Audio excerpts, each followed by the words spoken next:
Dati, nagdalawang isip pa tayo kung dapat ba nating paniwalaan si Pangulong Duterte doon sa mga pinagsasabi niya na adik si Bongbong Marcos.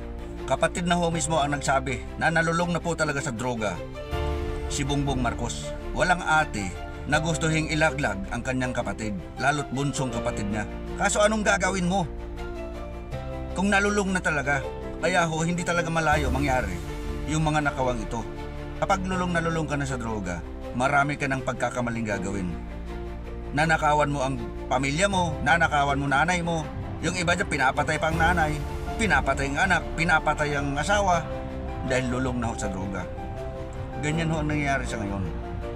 Pwedeng nakawan talaga ni Bongbong Marcos ang Pilipinas dahil iba na ho ang nag-uunjok sa kanya. Droga na. Yan hindi nanggagaling sa akin na nagdudroga si Pangulong Marcos.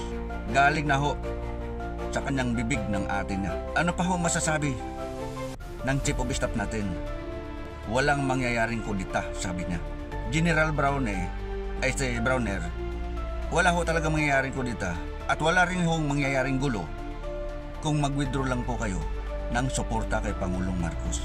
Wala na hong kudita niyan. Kapag ikaw magsasabi sa kapwa mo mga sundalo, sa mga bata mo, na nag-withdraw ka na ng suporta, wala nang gulo, wala nang kudita. Nung panahon ng tatay ng si Ferdinand Marcos Sr., nag-withdraw ng suporta sila Enrile, si Ramos, maliban kay Fabian Ver, pero walang gulo. Pangalawa, nag-withdraw ng suporta si Chief of Staff Angelo Reyes kay Irap Estrada. Nagkaroon ho ba ng gulo? Wala. Lang po talaga yan, General Browner. Browner pala. Kaya wag mong linglangin ang mga tao na ayaw mo ng kudita. Wala hong may nag-utos na magkudita ka. Dahil iba ho ang kudita sa pag-withdraw ng suporta.